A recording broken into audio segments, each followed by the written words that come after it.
할렐루야. 우리가 신앙의 길을 걸어가다 보면은 누구나 한 번쯤 이런 질문을 던지게 됩니다. 하나님, 왜 이런 일이 제게 일어납니까?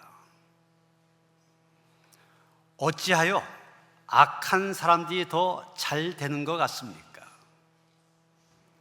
왜 하나님은 가만히 계시나요? 때로는 병상에 누워서, 때로는 억울한 일을 당하였을 때, 때로는 사랑하는 가족의 고통을 바라보면서 하나님께 이런 질문을 던지게 됩니다. 오늘 본문 가운데 있는 본문 속의 하박국 선지자도 바로 그런 질문을 하고 있습니다. 본문 3절에 보면 어찌하여 이런 말이 나오는데, 하박국 1장에는 13절, 14절 한 번씩 더 나와서 어찌하여 이 말이 3번 나오고 있습니다. 하박국은 이해할 수 없는 현실을 바라보면서 어찌하여 이렇게 묻고 있습니다.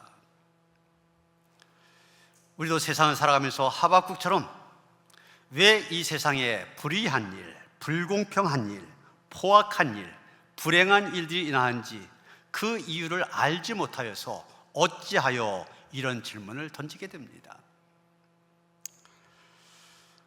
1938년 9월 제27회 장로회 총회가 신사참배에 찬성한다, 기독교인이라 할지라도 신사참배도 괜찮다, 총회에서 이런 안을 가결했습니다. 그럴 때 신사참배를 거부했다가 순교당했던 주기철 목사님은 어떠셨겠습니까? 아마 어찌하여 슬퍼하며 한국교회와 하나님을 향하여서 부르짖었을 것입니다. 1948년 10월 21일 여수 순천 사건으로 사랑한 두 아들이 공산폭도에 의해 총살당했을 때 손양원 목사님도 아마 어찌하여 통곡하며 하나님을 향해서 부르짖었을 겁니다. 아마 의문과 항의의 부르짖음의 극치, 바로 하나님의 아들 예수 그리스도에 의해서 이루어졌습니다. 나의 하나님, 어찌하여 나를 버리셨나이까? 십자가 위에서 하신 7마디 말씀 가운데 하나 아닙니까? 그런데 여러분, 이런 식으로 질문한다고 하여서 그런 사람, 믿음 없는 사람이다, 믿음 없는 것으로 치부해서는 안 됩니다. 하박국처럼 하나님께 질문한 것은 오히려 믿음의 증거가 됩니다. 여러분, 하나님이 살아계시다는 믿음이 없다면 어떻게 그 하나님께 묻겠습니까? 기도하지 않는 사람, 하나님께 따지지도 않습니다. 그러나 하나님을 믿는 사람은 이렇게 외칠 수 있습니다. 주님, 왜 그러십니까? 어찌하여 침묵하십니까? 여러분, 자녀가 부모에게 투정을 부리는 이유가 무엇입니까? 부모님에 대한 신뢰가 있기 때문입니다.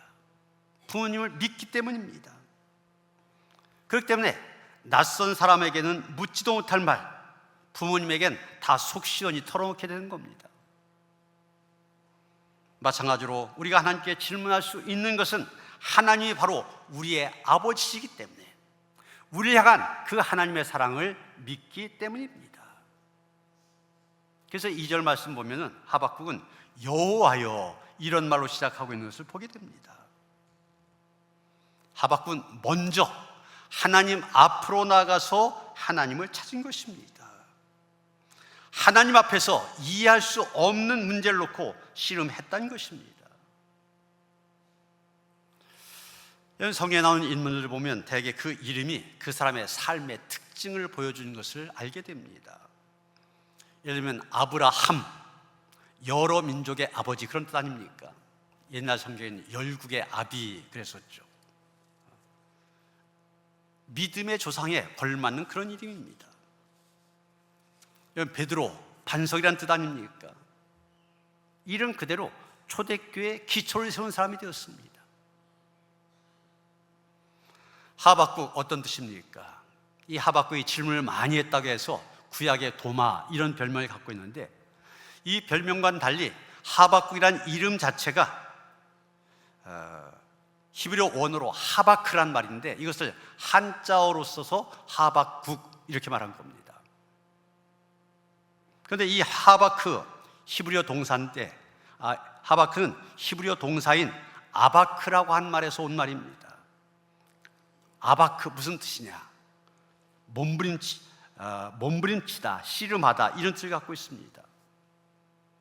다시 말해서 하박국이라고 하는 이름은 몸부림치는 사람 이런 뜻입니다. 이해할 수 없는 문제를 앞에 놓고 씨름하는 그의 모습에 걸맞는 이름이라 말할 수 있을 것입니다.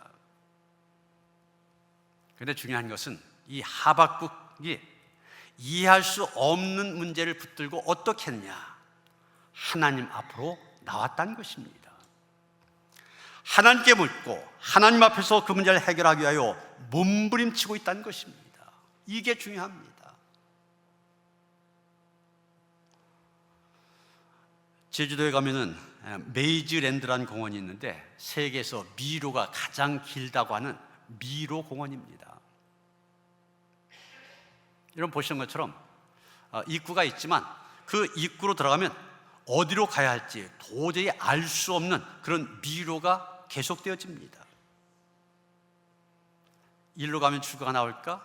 막히면 다시 돌아오고, 이런 시행착오를 수없이 거친 다음에야 출구로 나오게 됩니다.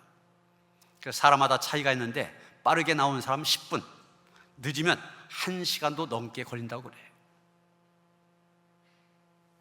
그런데 여러분, 지금 저 사진은 높은 곳에서 찍은 사진 아닙니까? 높은 곳에서 보니까 길이 다 보이죠. 어떤 사람이 저 미로를 가는데 친구를 높은 곳으로 보내서 그 친구와 핸드폰으로 통화하면서 야, 어디로 가야 돼? 그래서 그 친구가 길을 안내해 주는 대로 길을 따라간다면 입구에서 출구까지 3분이면 갈 수 있대. 여러분, 우리 인생길이 그렇습니다. 마치 미로와 같습니다. 이 길로 가면 분명히 이렇게 나올 것 같은데 안 나옵니다. 되돌아가야 돼. 그 미로 같은 길, 자기 혼자서 길을 찾아가려면 어렵습니다. 헤매기도 하고 잘못된 길로 가서 낭패를 보기도 합니다. 그 미로 안에서 다른 사람과 의논한다고 해도 결과는 마찬가지입니다. 약간 도움이 될 수 있고 서로 간에 우애는 될 수 있을 겁니다. 그런데 올바른 길을 찾는 데는 별로 도움이 되지 않습니다. 왜냐하면 그 사람 똑같이 미로 안에 있기 때문입니다. 그런데 여러분, 우리가 하나님께 물으면 상황은 달라집니다. 하나님께서는 마치 미로 위에서 길 전체를 보고 있는 것처럼 우리가 걷고 있는 인생길 전체를 보고 계십니다. 그렇기 때문에 하나님, 우리가 어느 길로 가야 할지 잘 알고 계십니다. 그래서 우리가 하나님을 찾아가는 일이 중요한 것입니다. 하나님께 묻고 하나님 앞에서 씨름해야 하는 것입니다. 사무엘하 5장 17절부터 19절에 보면 이런 말씀이 나옵니다. 이스라엘이 다윗에게 기름을 부어 이스라엘 왕으로 삼았다 함을 블레셋 사람들이 듣고 블레셋 사람들이 다윗을 찾으러 다 올라오매 다윗이 듣고 요새로 나가니라. 블레셋 사람들이 이미 이르러 르바임 골짜기에 가득한지라. 다윗이 여호와께 여쭈어 이르되 내가 블레셋 사람에게로 올라가리이까? 여호와께서 그들을 내 손에 넘기시겠나이까 하니. 다윗이 이스라엘의 왕이 됐습니다. 그 소식이 블레셋 사람들한테 들려졌습니다. 블레셋 사람들이 다윗을 찾아왔다고 했어요. 성경에 점잖게 표현해서 찾아왔다고 그러는데 전쟁을 걸어왔다는 얘기입니다. 다윗이 왕이 됐다고 하니까 기선을 제압하기 위해서 기를 죽이려고 먼저 전쟁을 일으킨 겁니다. 자, 다윗은 왕입니다. 왕이니까 어떻게 해야 됩니까? 자기 자신이 빠르게 판단하고 어떻게 해야 될 것인지 백성들에게, 군사들에게 명령을 내려야 됩니다. 그런데 이 다급한 상황에서 다윗이 제일 먼저 한 일이 무엇입니까? 하나님 앞으로 나갔다고 한 것입니다. 그리고 하나님께 물었습니다. 기도했다는 것입니다. 여러분, 사무엘서 다윗에 대한 기록 보면은 곳곳에 이런 얘기가 나오고 있어요. 다윗은 이런 태도를 갖고 인생을 살았다는 얘기입니다. 그러기에 그는 그 미로 같은 인생길, 여러분, 다윗이 얼마나 고생을 많이 했습니까? 구불구불된 길, 그 길 성공적으로 달려갈 수 있었던 것입니다. 하나님께서 내 마음에 맞는 사람, 다윗을 향하여 말씀하셨는데 무엇보다도 그랬기 때문에 하나님의 뜻에 맞는 삶을 살아낼 수 있었던 것입니다. 오늘 본문에 나오는 하박국 역시 마찬가지입니다. 도저히 이해할 수 없는 사건들이 연이어 일어납니다. 그런 사건들 앞에서 하박국은 자기 혼자 고민하지 않았습니다. 지혜롭다는 사람들 찾아가지도 않았습니다. 하나님 앞으로 달려가서 외쳤습니다. 여호와여. 우리가 이렇게 해야 됩니다. 내 힘으로 해결할 수 없는 문제를 만나면 하나님 앞으로 달려가 여호와여 소리 질러야 됩니다. 도저히 어떻게 해야 할지 모르는 문제를 만나면 소리 질러야 됩니다. 여호와여. 아무리 생각해도 이해할 수 없는 일을 만나면 소리 질러야 됩니다. 여호와여. 지금 하박국이 그렇게 한 겁니다. 그 다음에 하박국은 어느 때까지니까 이렇게 질문하고 있습니다. 2절입니다. 내가 부르짖어도 주께서 듣지 아니하시니 어느 때까지리까? 내가 강포로 말미암아 외쳐도 주께서 구원하지 아니하시나이다. 하박국이 이해할 수 없는 문제를 가지고 여호와 앞으로 나왔습니다. 그리고 하나님 앞에서 이 문제를 해결하기 위해 묻고 또 씨름합니다. 그런데 하박국은 그렇게 했는데 하나님은 침묵하십니다. 그것도 한두 번이 아닙니다. 너무나 오랫동안 침묵하십니다. 그래서 결국 하박국 어느 때까지입니까? 질문하고 있는 것입니다.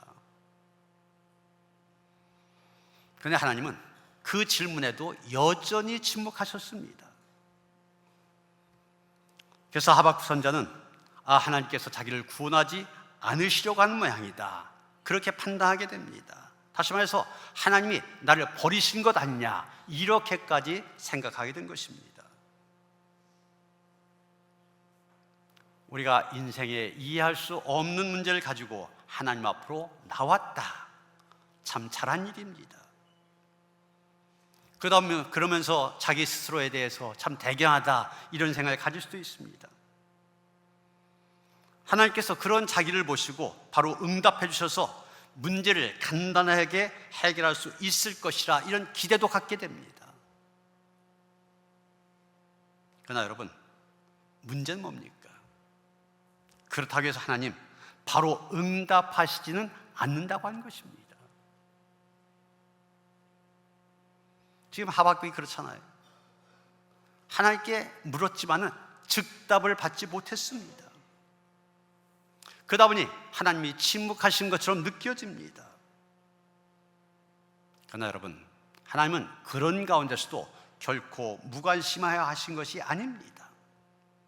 하나님이 침묵하셨다고 하는 것은 하나님께서 우리에게 관심이 없다, 이것을 보여주는 것이 아닙니다. 하나님은 우리가 보기에는 침묵하신 것 같아도 하나님은 여전히 일하고 계십니다.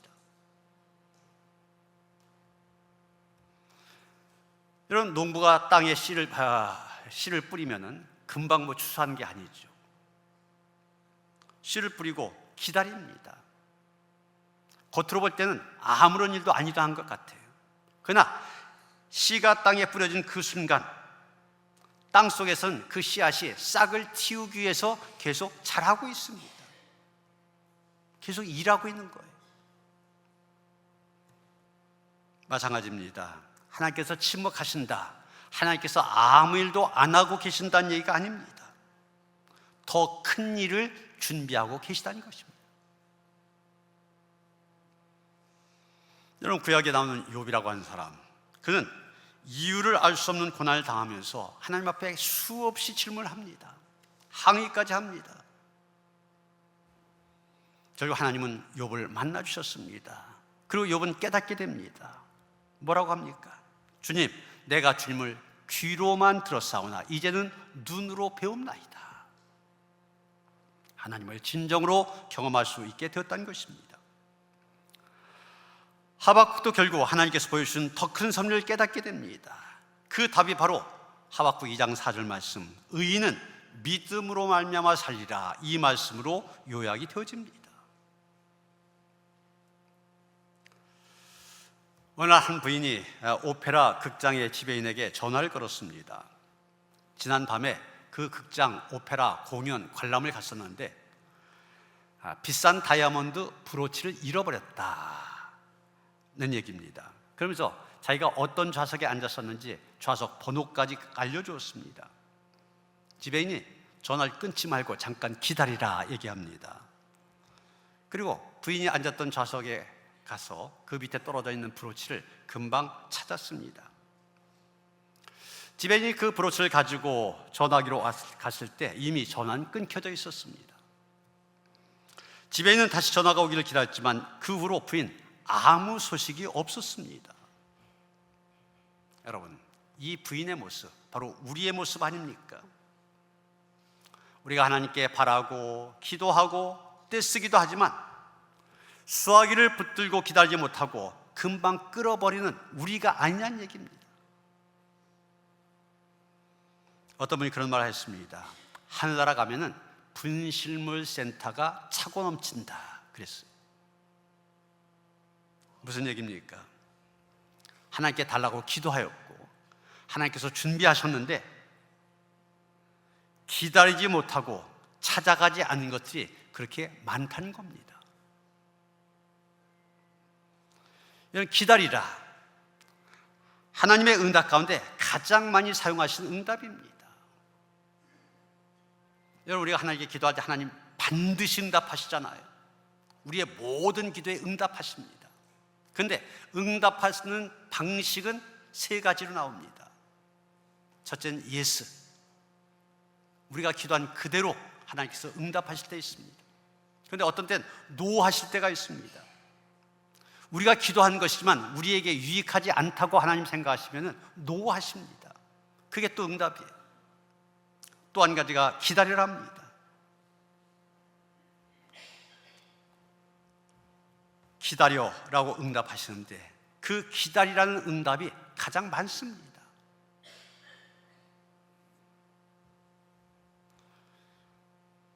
우리 소래포구만 해도 이렇게 그 밀물, 이렇게 물이 들어와야만 배가 들어올 수 있지 않습니까?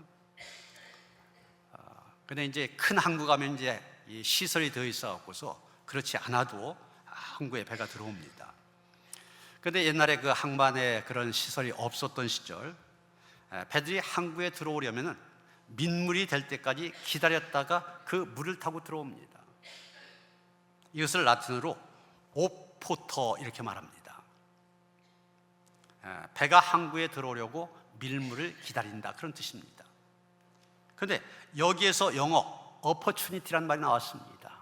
opportunity, 행운이라고 번역하기도 하고 기회, 그렇게 얘기하지 않습니까? 배가 밀물이 들어올 때까지 기다려야 됩니다. 기다렸다가 그 기회가 되어지면 물을 타고 들어와야 됩니다. 그런데 기다리지 못하면 기회가 주어지지 않습니다. 우리 인생도 마찬가지입니다.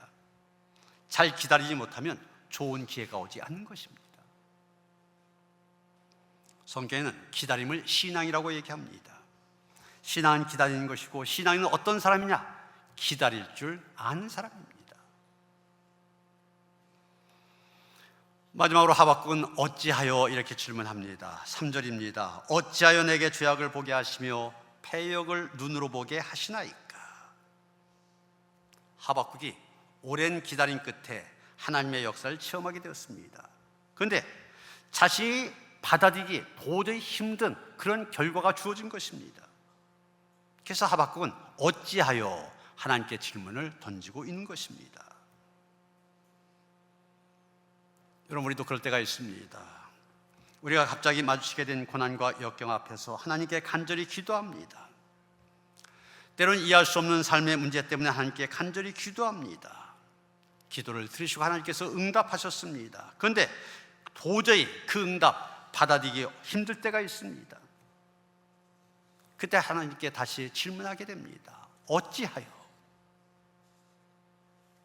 지금 하박국이 그렇습니다. 여전히 탄식하고 있습니다. 하나님, 왜 제 기도는 응답하지 않으십니까? 왜 악한 자가 득세하도록 내버려 두십니까? 어찌하여 공의는 사라지고 불의가 공의를 이기는 것처럼 보이게 만드십니까? 그런데 여러분, 하박국 역시 처음에는 의문으로 가득 찼었습니다. 그 입에서는 어찌하여 왜 계속 그랬습니다. 그런데 하나님과 계속 씨름한 가운데 중요한 말씀을 붙잡게 됩니다. 좀 전에도 소개했던 2장 4절 말씀입니다. 의인은 믿음으로 말미암아 살리라. 내가 지금 처해 있는 상황, 이해할 수 없는 상황, 그 상황이 아니라 하나님을 바라보는 믿음이 필요하다는 것을 깨닫게 된 것입니다. 여러분, 이것이 우리에게 주신 하나님의 메시지입니다. 지금 당장 눈앞의 현실 이해되지 않을 수 있습니다. 그러나 그 가운데서 우리는 하나님의 선하심과 하나님의 주권을 신뢰해야 됩니다. 내게 처해 있는 그 상황을 바라보는 것이 아니라 하나님을 바라보는 믿음이 우리를 살립니다. 하박국이 처음에는 어찌하여 탄식하였지만 마지막에는 뭐라고 고백합니까? 3장 17절부터 18절 말씀, 우리가 너무나 잘 하는 말씀, 찬양으로도 하는 말씀이죠. 비록 무화과 나무가 무성하지 못하며 포도나무에 열매가 없으며 감람나무에 소출이 없으며 밭에 먹을 것이 없으며 우리의 양이 없으며 외양간에 소가 없을지라도 나는 여호와로 말미암아 즐거워하며 나의 구원의 하나님으로 말미암아 기뻐하리로다. 하박국 질문에서 시작했습니다. 그러나 찬양으로 마무리하고 있습니다. 이게 진정한 믿음입니다. 질문에서 시작했지만 찬양으로 마무리한 믿음, 그것이 바로 하나님께서 우리에게 원하신 믿음입니다. 한 젊은 목사님이 목회를 시작한 지 얼마 되지 않아 큰 교통사고를 당하게 됩니다. 사고 때문에 다리를 절게 되었고 평생 그 사고 후유증을 안고 살아가게 되었습니다. 그는 병상에서 하나님께 원망하며 물었습니다. 하나님, 제가 주를 위해서 헌신하겠다고 내가 바라던 것 다른 것들 다 버리고 나섰는데 왜 제게 이런 일이 일어나야 됩니까? 왜 제 사역을 막으시는 겁니까? 오랜 시간 그는 그 질문을 갖고 씨름을 하였습니다. 하지만 시간이 흐르면서 그는 깨닫게 됩니다. 바로 자기가 당한 그 고난 때문에 자신이 사람들의 고통을 더 깊이 이해할 수 있게 되었다는 것 깨닫게 됩니다. 옛날에는 몰랐던 눈물이 생겼습니다. 이전보다 훨씬 진실하게 하나님의 사랑을 전할 수 있게 되었습니다. 결국 그는 이런 고백을 합니다. 하나님의 침묵이 나를 더 깊은 믿음으로 이끌어 주셨습니다. 여러분, 우리의 삶에도 이런 어찌하여가 곳곳에 있습니다. 어찌하여 내 기도는 응답되지 않는가? 어찌하여 가족의 아픔 낫지 않는가? 어찌하여 세상이 이렇게 불공평한가? 그러나 오늘 말씀을 통하여 우리가 기억해야 될 것이 있습니다. 하나님은 결코 침묵 속에 계시지 않습니다. 그분은 여전히 살아계시고 여전히 역사의 주인이 되십니다. 그리고 반드시 공의를 이루시며 의인은 믿음으로 살게 하십니다. 그러게 우리는 이렇게 고백해야 됩니다. 주님, 이해되지 않아도 주님을 믿습니다. 나의 상황은 어찌하여로 가득 차 있지만 나는 여호와로 말미암아 즐거워하며 구원의 하나님으로 말미암아 기뻐하겠습니다. 이 고백이 오늘 우리의 고백이 되어지고 그 고백대로 살아 세상을 넉넉히 이기는 그런 성도들 되어주시기를 주님의 이름으로 축원합니다. 하박국처럼 어찌하여 질문할 수밖에 없는 그런 세상을 살아오고 있지만 그런 가운데서도 하박국의 믿음으로 살아가길 원합니다. 오직 믿음으로 말미암아 살리라. 지금도 살아계시고 역사하시는 그 하나님을 전적으로 신뢰한 믿음으로 나아간 우리 모두가 되게 하여 주시옵소서. 예수 그리스도 이름 받들어 기도하였사옵나이다. 아멘.